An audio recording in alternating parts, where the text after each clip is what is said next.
All India Road Transport Workers Federation submitted a deputation to the Transport Department on Saturday. CITU State President Manik De, State Secretary Shankar Prasad Datta and others were present.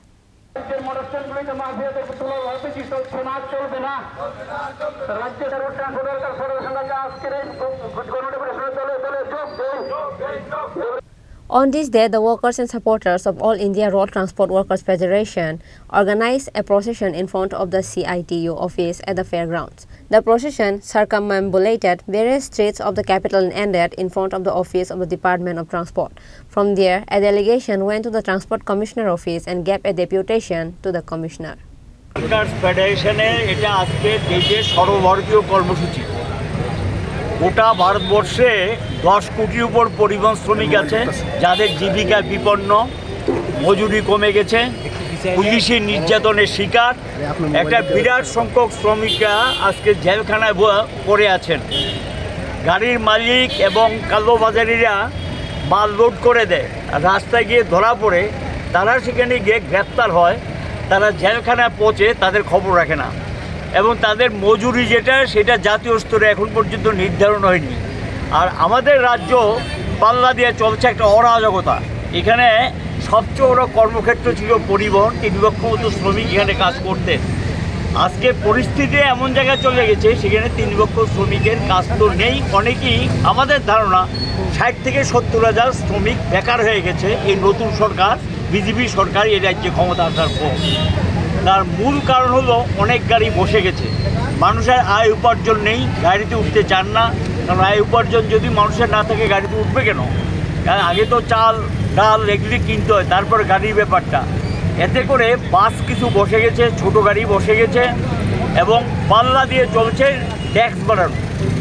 ব্যাপক হারে রাজ্য tax বেড়েছে, all ইন্ডিয়াতে বেড়েছে। তারা 2019-এ নতুন পরিবহন আইন যেটা তৈরি করেছেন, এতে পরিবহন শ্রমিকরা কথা বলার মনে করো কোনো অবস্থায় তারা নেই। কারণ এখানে দেখা গেছে একটা সাধারণ ভুলের জন্য 2000, 2500, 3000 টাকা করে ফাইন, 10,000 পর্যন্ত আছে ফাইন করছে। এই যে ফাইন, তিনি জানছেন না কি ব্যাপার, কি ঘটনা, কোনো কথাই শুনতে চান না, ফাইন করে দিচ্ছেন। সরকারের টাকার যদিও অভাব থাকে, তার জন্য শ্রমিকদের উপর এভাবে হয়রানি, শ্রমিকদের উপর এই নির্যাতন কতদিন চলবে? এমনিতেই তারা সকালবেলা উঠে রাত পর্যন্ত এত ব্যাপক পরিশ্রম করে জীবিকা নির্বাহ করে, আর তার উপরে তাদের উপরে যে আক্রমণ, এই আক্রমণ কোনো অবস্থাতেই মেনে নেওয়া যায় না এবং এটা শ্রমজীবীদের বিরুদ্ধে বিজেপি নেতৃত্বাধীন সরকার যুদ্ধ ঘোষণা করেছে। পরিবহন শিল্পটাকে আস্তে আস্তে এমন জায়গায় নিয়ে যাচ্ছে যে সাধারণ মানুষ যেমন কম পয়সায় গাড়ি পাবেন না, সাফার করবেন যাত্রীরা, পণ্য মাশুল্য বাড়ছে, পণ্যের ভাড়া বাড়ছে, যাত্রী ভাড়া বাড়ছে, কিন্তু এতে তো সমস্যার সমাধান হবে না। ডিজেল পেট্রোলের দাম বাড়ছে, গ্যাসের দাম বাড়ছে, তাহলে এটার সঙ্গে পাল্লা দিয়ে গাড়ি ভাড়া বাড়ে। গাড়ি ভাড়া বাড়লে কি যাত্রী বাড়বে? মোটেই না। গাড়ি ভাড়া বাড়লে সাধারণ মানুষের উপর চাপ পড়ে। আমরা গাড়ি ভাড়া এবং এখানে ইন্স্যুরেন্সের প্রিমিয়াম প্রায় 100 গুণ বাড়িয়ে দিয়েছি ইন্স্যুরেন্সের প্রিমিয়াম। তাই ইন্স্যুরেন্স তো বাধ্যতামূলক, ইন্স্যুরেন্স করতে হবে। তো একটা গাড়ি মালিক কী করে সে ইন্স্যুরেন্স করবে? তার টাকা কোত্থেকে আসবে? তারপর এই রাজ্য সরকার ট্যাক্স বসিয়েছে, সেন্ট্রাল গভর্নমেন্টও বসিয়েছে, এই ট্যাক্সগুলো চলছে, এগুলি বহন করতে হচ্ছে এই গরিব পরিবহন শ্রমিকদের। এবং এই পরিস্থিতিতে সঙ্গে পাল্লা দিয়ে চলছে পুলিশের নির্যাতন, অসংখ্য মামলা দিয়ে দিচ্ছে।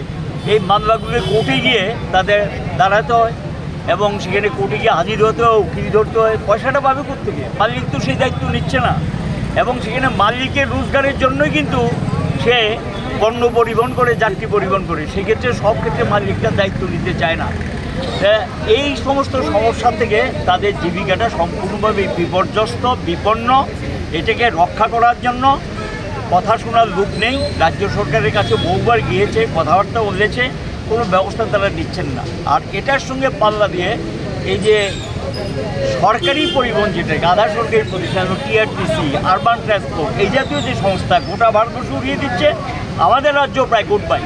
আরবান ট্রান্সপোর্টে বামফ্রন্ট সরকার ক্ষমতা থেকে যাওয়ার পর একটা বাসও কিনেনি, টিআরটিসি একটা বাসও কিনেনি, তাহলে এটা যে গণপরিবহন, তো এটার সঙ্গে সরকার কি করে দায়িত্ব নেয়? সরকারের একটা দায়িত্ব তো আছে গণপরিবহনে, এখানে সরকার সেই দায়িত্ব পালন করছে না এবং নতুন কোনো বাস গাড়ি কিনেননি, যাত্রী পরিষেবার সঙ্গে সংযুক্ত করেননি। এবং যেই কারণে মানুষকে অনেক বেশি খরচে সেখানে গাড়ি চড়তে হয়, মানুষও সেখানে সাফার করছেন। আর শ্রমিকরাও নতুন গাড়ি নামলে তার কর্মসংস্থানের সুযোগ সৃষ্টি হয়, এই সুযোগ থেকে তারা বঞ্চিত হচ্ছেন। ই রিক্সাগুলোর উপর একই অবস্থা, অটোর উপর একই অবস্থা চলছে। আজকে অটো, ই রিক্সা, টিআরটিসি সবাই মিলেই আজকে তারা পরিবহন দপ্তরে গিয়ে এই দাবিগুলো তুলে ধরবেন এবং বিক্ষোভ প্রদর্শন করবেন। Reported by Pranav from Agartala, Chini, Khorang.